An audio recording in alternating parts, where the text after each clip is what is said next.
श्री विष्णु सहस्रनाम स्तोत्र संपूर्ण। ओम श्री परमात्मने नमः। श्री विष्णु सहस्रनाम स्तोत्रम् यस्य स्मरण मात्रेण जन्म संसार बंधनात् विमुच्यते नमस्तस्मै विष्णवे प्रभविष्णवे नमः। समस्तभूतानादिभूताय भूभृते अनेकरूपरूपाय वैष्णवे प्रभवैष्णवे वैशंपाय उवाच। श्रुत्वा धर्मनस्वेशेन पावनानि च सर्वेशः युधिष्ठिरः शान्तनम् पुनरेवाभयभाषत। युधिष्ठिर उवाच किवेकं दैवेत्यं लोके किं वापेयकं परायणं स्तुवन्तः कं चरणतः प्रार्म्यो युर्मानवा शुभम्। को धर्मः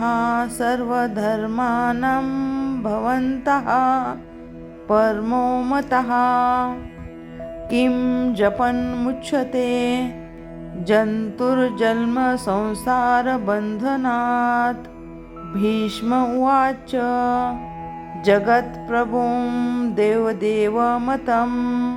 पुरुषोत्तमं स्तुवन् नाम सहस्रेण पुरुषाः सततोऽस्ति स्थिताः तमेव चर्चयन् नित्यं भक्ता पुरुषामययं ध्यायं स्तुवं नमस्यव्यं यजमानस्तवमेवेच्च अनादिनिधनं विष्णु सर्वलोकं महेश्वरं लोका अध्यक्षं स्तुवं नित्यं सर्वदुःखातिको भवेत्तं ब्रह्मण्यं सर्वधर्मयज्ञ लोकानां कीर्तिवर्धनं लोकनाथ महा अद्भुतं सर्वभूतबहुदुयितम् एष मे सर्वधर्माणां धर्मोऽधिकमतमो मतम् यद्भक्त्या पुण्डरीकाक्षं स्तरवैरचैनर्या सदा परमयो महत्तेजः परममयो महत्तपः पद्ममयो महद्ब्रह्मा परमयः परायणं पवित्रानापवित्रं यो मङ्गलामाच मङ्गलं दैवतं देवतानाच भूतानाययो पिता यतः सर्वभूतानि भवन्त्यादियुगागमे यस्मिच्च प्रलयः यान्निति पुनरेव युगक्षये तस्य लोकप्रधानस्य जगन्नाथस्य भूपते विष्णुर्नामे सहस्रनामे शृणु पापभयापहम् यानि नामानि गौणानि विख्यातानि महात्मनः ऋषिभिः परगीतानि तानि वक्ष्यामि भूतये। ॐ विश्वः विष्णुवषट्कारो भूतभव्य भवत्प्रभुः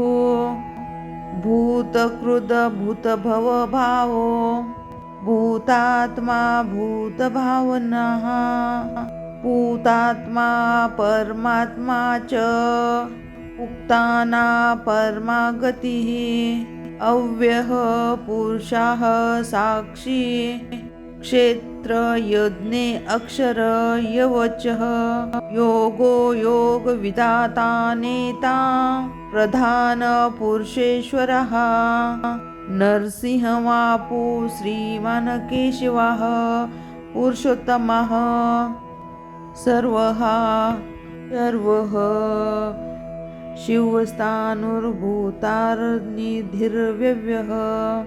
संभवो भावनाहो भर्ता प्रभावः प्रभुरीश्वरः स्वयंभू शम्भुरादित्यः पुष्कराक्षो महासवनः अनादिनिधनो दाता विधाता धातुरवुदुत्तमः अप्रेमेयो ऋषिकेशः पद्मनाभो मरप्रभुः विश्वकर्मा मनुष्यष्टा स्तविष्ठः स्तविवीरो ध्रुवः अग्रः शाश्वतः कृष्णो लोहिताक्ष प्रतर्दनः प्रभूतस्त्रीकगुप्तधाम पवित्रम मंगलपरम ईशान्यः प्राणो ज्येष्ठः श्रेष्ठः प्रजापतिः हिरण्यगर्भो भूगर्भो माधवो मधुसूदनः ईश्वरो विक्रमी धनवी मेघावी विक्रमः क्रमः अनुत्तमो दुरादर्शो कृतज्ञः कृतिरात्मवान् सुरेशः शरणशरम विश्वरेता प्रजाभवः अह सवस्तरो व्यालः प्रत्यया सर्वदर्शनः अजेह सर्वेशः सिद्धः सिद्धि सर्वादिरच्युतः वृषा कपिरमेयात्मा सर्वयोगविनिषुतः वसुरवसुमनः सत्यः सामान्यतः स्मितसमः अमोघः पुण्डरीकाक्षो वृषकर्मा वृषाकृतिः रुद्रो बहुशिरा भूर्विश्वो योनि शुचिर्श्रवः अमृतः शाश्वतास्थाणुर्वरारोहो महातापः सर्वगः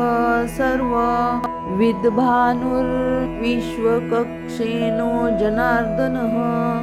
वेदो वेदविदव्यङ्गो वेदांगो वेदकविः लोका अध्यक्षो सुरा अध्यक्षो धर्मा अध्यक्षो कृताकृतः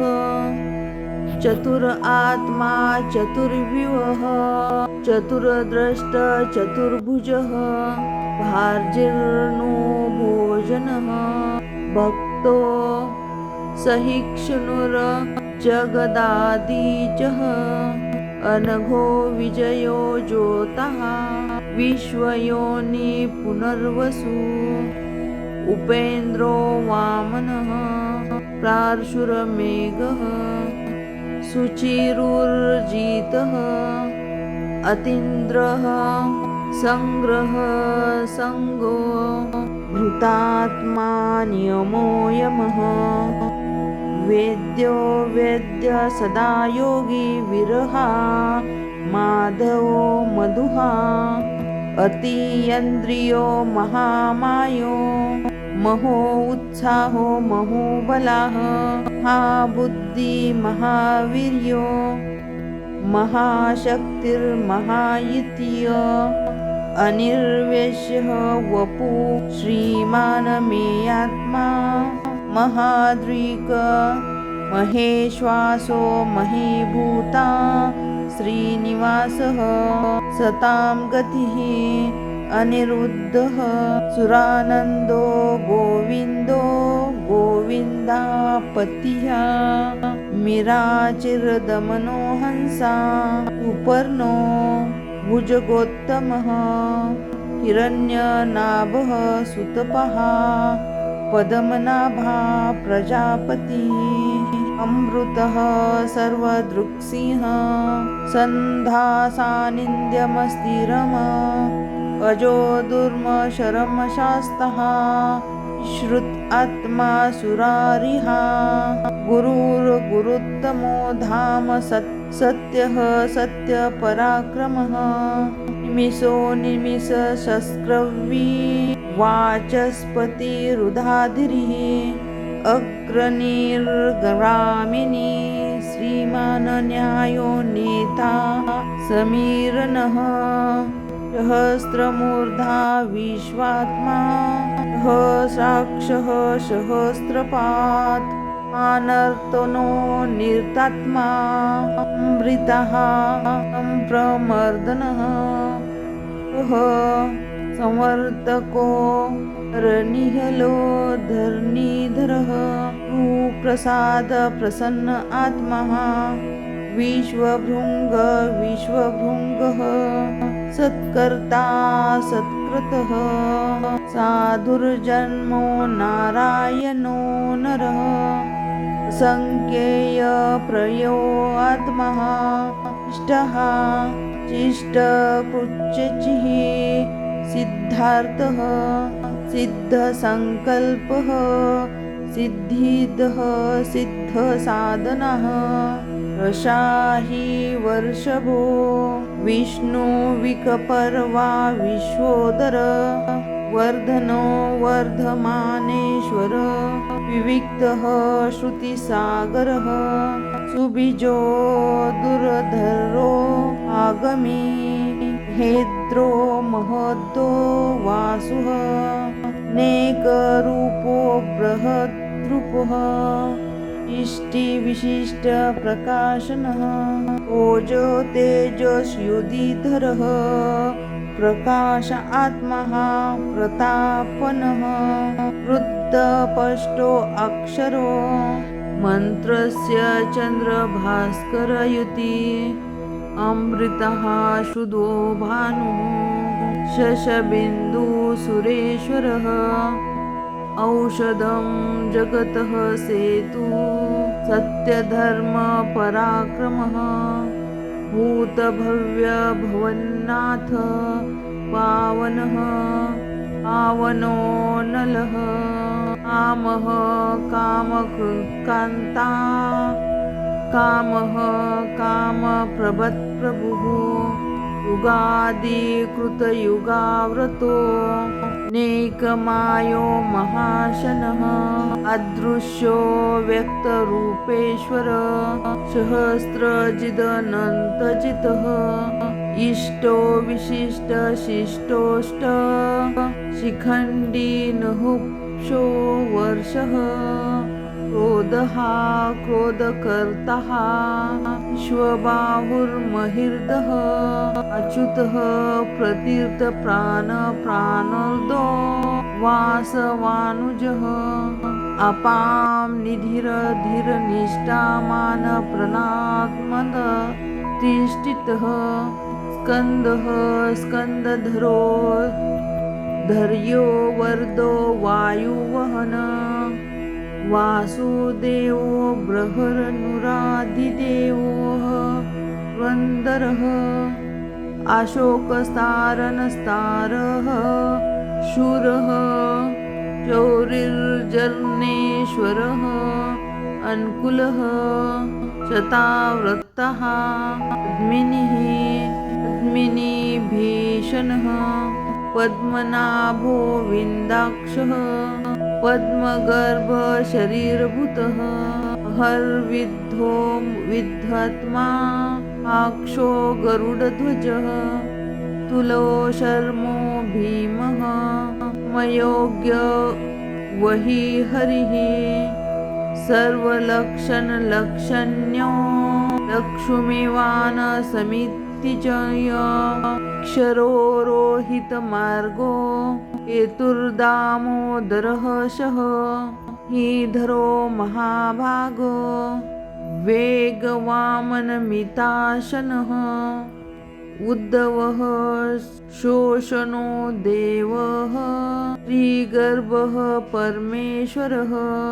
करणकारणकर्ता कर्विता गहन गृह व्यवसायो व्यवस्थानः संस्थानः संस्थानदो ध्रुवाः रर्मधि परम स्पष्टतु स्पष्टतु स्पष्टः भेषणः रामो विरामो विराजो मार्गो नयो नयो नय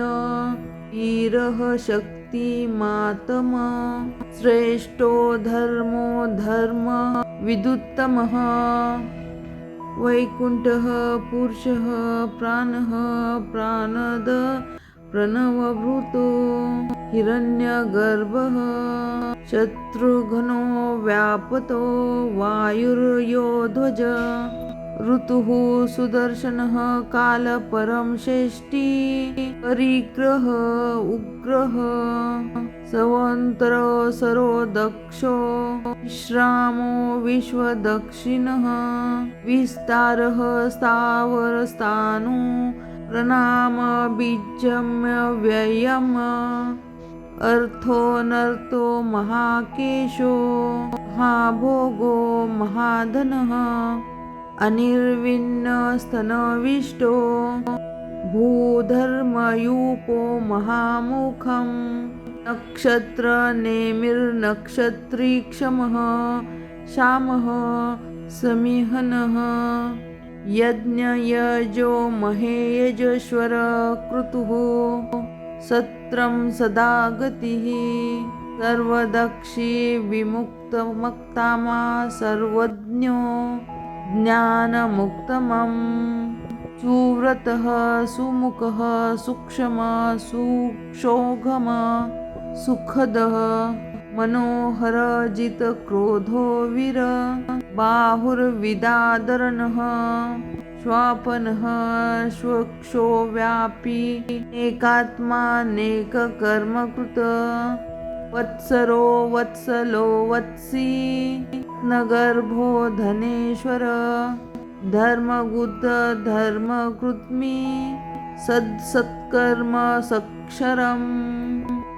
अविधाता सहस्रसु विधाता कृतलक्षणः गभस्ति नेमि सत्वः सिंहो भूतमहेश्वरः आदिदेवो महादेवो देवोशो देवभृदगुरुः उत्तरो गोपपतिर्गोप्ता ज्ञानगम्य पुरातना रीरभूतभूतभोक्ता कपीनदो भूरि दक्षिणः सोमपो अमृतः सोमः पुरजितपुरुषोत्तम विनयोगजय सत्यसन्धो दार्शार्ह सात्वं पतिः जीवो विनयति साक्षाक्षी मुकुन्दो मितविक्रमः अम्बो निधिर आत्मा होदन्ति क्षयोन्नतकः अजो महार्य भावायो जितामित्रः प्रमोदनः आनन्दो नन्दनः सत्यकर्मा त्रिविक्रमः हर्षि कपिलाचार्य कृतज्ञो मयेदोनिपतिः महावीरो गोविन्दा सुशेषनकाङ्कदी यो गभीरो गहनो गुप्तचक्र गदाधर वेधा स्वाङ्गोर्जितः कृष्णो दृढसः सङ्कीचतो वर्णो वर्णो वृक्षा पुष्कराक्षो महामनः भगवान् भाग महानन्दी वनमाली फलायुधिः आदित्यो ज्योति आदित्य हि विष्णुर्गति सत्तम सुनन्दाखण्ड परशुर उद्धारणो द्रविणप्रदः त्रिसामासागमः साम निर्वाणं भेजमभीषक न्यासकृच्छम शान्तो निष्ठा शान्तिः परायणं शुभांग शान्तिद स्पृष्टा कुमुद कौलेशाय कोहितो गोपीर्गोपिता वृषभाशो वृषप्रियः अनिर्वृत्ति निरात्मा संक्षिप्ता हेमकृच्छिवा श्रीवास्तवक्षा निवासा श्रीपति श्रीमतावरः श्रीधः श्रीशः श्रीनिवासः श्रीनिधि श्रीभवभावन श्रीधर श्रीकरः श्रेय श्रीमाल्लोकत्रश्रयाय पक्षशङ्गशतानन्दो नन्दी ज्योतिर्गणेश्वर जिता आत्मा विधात्मा सत्कीर्ति संचय संशय हर्चिस्मान हर्चिता विशुद्ध आत्मा विशोधन विष्णुवर्धन अनिरुद्ध प्रतिरहाथा प्रद्युम्नोमित विक्रमः क्वालिनी इंदन विरह स्वारी सूरजनेश्वर त्रिलोकात्मा त्रिलोकेशः केशव केशिहा हरिहा कामदेव कामपाल कामी कान्ति कृतागमः अनिर्दिष्णु विष्णु विरोन्नतो धनञ्जयः ब्रह्मण्यो ब्रह्मकृत ब्रह्मा ब्रह्म ब्रह्मविवर्धन ब्रह्मविद ब्राह्मणो ब्राह्मी ब्रह्मज्ञो ब्राह्मणप्रियः महाक्रमो महाकर्मा महातेजा महारङ्गः महाक्रतुर्महायज्वा महायज्ञो महाहवी शान्तवः शान्तप्रियः पुत्रस्तुतिः स्तोतारणप्रियः पूर्णः पूरयिता पुण्यकीर्तिर्रामनयः नोजवस्तिर्धरकरो सुररेता वसुप्रदः सुदप्रदो वासुदेवो वसुर्वसुनामा हविः तद्गति संस्कृतिः तत्ता सद्बुद्धि तत्पारायणः सुरसेना यदुश्रेष्ठः निवासा सूयशामून भूतावासो वासुदेवा सर्वासुनीलयोनलः दर्पहा दर्पदो दर्पतो यूर्ध्वोपराजित नकोनेकसवकङ्किनयन्ति दमनोत्तम लोकबन्धु लोकनाथो माधव भक्तवत्सल सुवर्णवर्णो हेमांगो राचन्दनननान्दगन्धि वीरः विषम शिन्नो ताशिरचलश्वरः अमानी मानो मान्यो लोकस्वामी त्रिलोक्य अमेघा मेघा धन्य सत्यमेघाधराधरः तेजो वृद्धो युधिधरः सर्वशस्त्रभृतावरः चतुर्मूर्ति चतुर्बाहु चतुर्विभ्यस्य चतुर्गतिः चतुरात्मा चतुर्भाव चतुर्वेद विवेदकपात समावर्तो निर्वत्व आत्मा दुर्जोयो दुर्विक्रत्मा दुर्लभो दुर्मो दुर्गो दुर्वासो दुरारहिहा शिवांगो लोकवासा इंद्रकर्मा महाकर्मा कर्ता कर्मा कर्ता कमः उद्भव सुन्दरः सुनन्दो रत्ननभा लोचना अर्को वाजसनः शृङ्गी जयन्त्यः सर्वविजयी सुवर्णबिन्दुरक्षोभय पर्वरागीश्वरेश्वरः महारुदो महागर्दो महाभूतो महानिधिः कुमुदः कुन्दर कुमुदपर्जन पर्जनो नील अमृताश्रोत अमृतापुः